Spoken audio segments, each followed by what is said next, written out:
Hi, my name is Sarah Starr, and today we're talking about how to tame inflammation in your body. And the great thing and the horrible thing about inflammation is we can't always feel it. It is happening in most of us, and there's positive and negative causes and conditions of inflammation. But today we're going to talk about the kind that you don't want, chronic inflammation, and the 3 ways that we can address and combat it through nutrition, internal factors, and external factors. So also in the description of the video, you're going to find a link to the worksheet that goes along with this lesson. Go ahead, click on it, print it out, and it's going to have some helpful charts for you, some good questions, so that you can take what you learned in this and implement it as we move forward. So let's start the screen share. It's on here. All right, let's see. Okay, so your body is made to keep inflammation low, which means a whole bunch of your system is dedicated to the immune response system. You've got your tonsils, your bone marrow, your spleen, hairs, patches, intestines all over your body. So what inflammation is when there's a problem in your body, or there's a bacteria, or there's a foreign invader, your body's immune system is triggered, and it releases chemicals that will send white blood cells to the area of the trauma, and the white blood cells will surround it, and your blood vessels will start slowly secreting blood in the area to capture the invasion and calm the area. So this can happen in 2 ways, either in response to an acute trauma, like a cut or a little infection, or if we have chronic inflammation happening, this is something that is just a non-stop low-grade inflammatory response in your body. And that is really where you can run into problems. It will age you faster. It will cause high blood pressure. Premature aging definitely is caused by high inflammatory state. Mood disorders, a lot of skin issues. Alzheimer's, they're finding more and more, is related to inflammation. Allergies are very inflammatory related. So look through this list. Are any of these things that you deal with that you've had trouble managing? There's so many different ways that a chronic state of inflammation in your body could be causing these other issues, and you wouldn't have even known it. So when we're talking about acute versus chronic inflammation, these 3 different areas that I mentioned, your nutritional choices, your external choices, and your internal choices can all cause this low-grade chronic inflammation. It causes that stress in your body. It causes your inflammatory system to be triggered. And then your body is always trying to fight off this stress, and it's always releasing these white blood cells. It's very, very hard on your system. It slows down your metabolism. It can create high plaque in your blood vessels, and all those other factors from the other slide. So let's talk about how we can control this. All right, the standard American diet is a disaster. Not to say we all do this, but in general, there is a reason why America has such a bad rap around the world for horrible nutrition and health. Most Americans are eating a diet very high in inflammatory markers. So looking at this graph right here, about 10% of the American diet is vegetables, fruits, nuts, beans, whole grains, 10%. The rest of it are more inflammatory categories. Dairy, higher meats. Not all meats are inflammatory, but some can be. Refined oils, refined grains, refined sugars. Especially the oils, grains, and sugars will definitely cause inflammation. So the ratios of the American diet is really, really off. The high chemical levels also in a lot of the processed food that we're eating triggers the immune system. Any artificial ingredients will trigger the immune system. Foods that you're eating that are processed, that are high in carbs and simple sugars, simple flours, all of these are going to trigger the immune system. So think about what you eat on a typical day, maybe even food journal it for a few days and see what percentage of foods you're eating and how we might be able to increase these ratios so you're eating more of these green categories, the vegetables, the fruits, the nuts that are naturally going to be less inflammatory. Alcohol also is quite inflammatory. So if you're drinking alcohol every day, that can also be triggering your immune system. Now, talking about oils and fats, this is really important because your body does need to ingest both types of omega-3s and omega-6s. These are both healthy fats that your body needs. The problem is most of us are ingesting way more of the omega-6 fats, and omega-6 fats are inflammatory. Omega-3 fats are anti-inflammatory. Ideally, what we want to have is a 4-to-1 ratio of omega-3s to omega-6s. But even if we could get to a 1-to-1 ratio, it would improve vastly most Americans' diets. So that means for every one omega-6 you're eating, omega-6 fat that you're ingesting, you're having an omega-3 fat. Omega-3 fats come from things like flaxseed, walnut oil, canola oil, all the fishes we have out there, your greens, your beans, spinach, kale, all those really good things have omega-3s in them. They're going to naturally decrease the inflammation in your body. Be very, very careful, however, with the fats that contain omega-6s. These are typically red meats. These are ultra-processed foods. These are your high fructose corn syrups. These are the other oils that you're eating, sesame oil, corn oil, all of these will spike inflammation. So you also want to avoid foods that have been fried. Typically, especially from fast food places, that oil has been used again and again and again. If you ever fry food, it's bad enough, but if you reuse that fried oil, it is just a carcinogenic disaster. So really try to avoid fast food or fried food, especially at restaurants. Don't reuse that cooking oil. And then avoid refined vegetable oils like corn oil, all of these that you can see on this list. And then, of course, red meats, try to switch them out as much as you can with lighter meats, and especially fish. If you can add more fish into your diet every week, you're going to notice a big difference in how you feel, and your inflammation will go down quite a bit. All right, so other things you can do to decrease inflammation through just your nutrition is, let's start looking at your fruits and vegetables, because these categories have so many good properties that will naturally take your inflammation down, lowering your stress level, lowering your all of your just like feelings of, when you just feel stiff, that really will start to loosen up. So look for really colorful vegetables, look for your citrus fruits. You can see on this page, there's tons of different suggestions of delicious things that you can add into your diet or just eat more of. I love the sweet potatoes. I love the blueberries. I love all my citrus fruits, red grapes, onions, turmeric.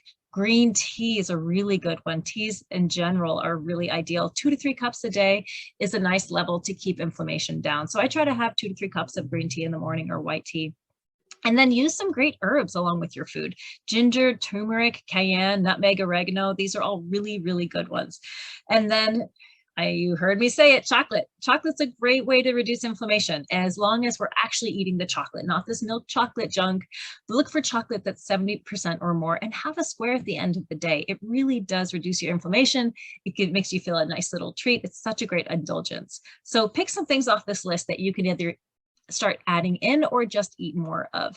And remember, if you're eating a meal and it doesn't have fruits or vegetables in that meal, see if you can go back to the kitchen and find something to add to that plate. It's really important to keep fruits and vegetables in every single meal. Now, external factors that can affect inflammation. Let's say you're eating right, you still might be feeling effects of inflammation for some other reasons. Have you heard of sick building syndrome? This is really interesting, especially with newer buildings these days, all these new artificial building supplies. We are surrounded with synthetic artificial ingredients. Even just rubbing on our skin or drinking water with microplastics, there's a lot of artificial things getting inside of our body. As soon as something artificial gets in our body, our immune system is triggered because it doesn't recognize that thing. It'll surround the artificial substance. It'll trigger your immune system. So sick building syndrome could be if you're in a building and you just notice that you feel fatigue in a certain room, or you always have a headache, or there's just a space where you always feel a little bit off. There might be some kind of artificial chemical in the air there, or that you're being exposed to, that is making you feel inflammation. Something I would really recommend are HEPA filters. Also, just open the windows of your house or wherever you're spending most of your time. Air the place out, because there's so much we're inhaling, dust, mites, mold. It's triggering inflammation. So water supply. I make sure that I have a RO filter on my water. I live in Las Vegas. There is some really weird stuff here. They did nuclear testing out in the desert. I do not know what's in my water, but I can taste that it's off. So please make sure that when you're drinking water, it is clean, however you want to do that. There's multiple ways that you can filter water. But if you're drinking unfiltered water, there's probably artificial ingredients, painkillers, hormones, all kinds of things that can get into the water supply, even in very small amounts, that can make you start feeling sicker. Loud noise triggers inflammation. It activates your stress response, and the stress prompts inflammation. So watch out, make sure, like if you work in a loud area, maybe have noise canceling headphones or play a nice white sound in the background so that it dampens out those louder noises. Cigarette smoke, again, try to have clean air that you're breathing. Keep the windows open, get some air purifiers in the room, and there's only so much you can do in some situations. Speak up for yourself though, if you're in a situation where you're being exposed to that, because that is something that can really have an impact on your body. Also pesticides. There's huge public parks and we don't know what they're spraying on the grass there. So try not to walk barefoot across grasses that you don't know how they're being treated, because those chemicals can actually seep through your skin. And it's just unfortunate, but there's so many chemicals all around that can get into your body. Also excessive antibiotics. If you didn't need them, don't take them just to be sure. It will create that immune response. So some things that we can be mindful of in the world around us. Now, internally, what are some ways that we can decrease inflammation? Stress by far is the biggest internal factor of inflammation. So managing stress in a healthy way is really, really important. I like to just Google sometimes cute puppies if I'm feeling stressed. I know it's very basic, but like even just looking at cute puppies will make me smile, make me laugh, make me feel a little better. Mindfulness is really important. If you don't already, I would work in a really simple breathing or mindfulness or meditation practice. Start with 2 minutes, work up to 5 to 10 to 15, whatever you need daily to just take time to breathe and signal to your body that it's okay. There are no tigers chasing you. Taking your stress level down to reduce that inflammation. Also, reducing visceral fatty tissue. Excess fatty tissue, especially around your abdomen, will trigger inflammation. So what they recommend is for women, a waist circumference of 31 or less is an indicator of lower inflammatory status and lower disease risk. And for men, 37.5 and below. So if you notice that you have a lot of extra weight around your core, around your guts, that can be very, very damaging to your health and increasing disease markers. When you start eating and living in an anti-inflammatory way, you should notice that core circumference going down. So if you need help with that more specifically, reach out to me, reach out to another coach, and we can help you get that under control. Exercise is an amazing way to combat inflammation as well. So try to work something in every day with that.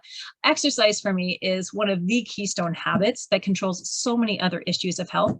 But literally, even if it's just a 10-minute walk around the block, I think walks are very, very underrated.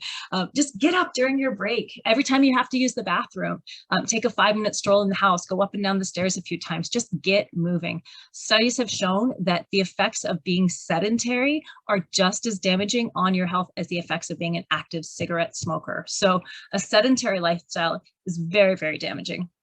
Healthy sleep, this is an excellent one. Reduces stress, keeps you balanced, reducing your alcohol consumption. I mentioned earplugs earlier. Calming music. I really like to have music going in the background. Sometimes people just like to have silence, but if you're feeling you need an extra little boost, go ahead and plug some music in. So these are some ways that you can reduce that inflammation internally. All right, so we went through 3 different areas: your nutritional choices, the external factors, and some internal factors. But what I hope is that going through these, you can find some things that you can start changing in your life. And just look around and notice around you how many of the items in your vicinity are natural and how many are made out of artificial ingredients. When you're shopping for things and bringing them into your house or using products in your body, look for things that are as much as possible are natural. We just want to avoid anything artificial because it sneaks in so many different ways. So, you know, your blankets, your clothes, what are your clothes made out of? What is your toothbrush made out of? You can buy like a wooden toothbrush. Little simple things like this. They're small changes, but they build up. All right, so I hope you enjoyed this. Again, check the link for the worksheet that goes along with this lesson. It also has a list of some anti-inflammatory and inflammatory fats that you could have.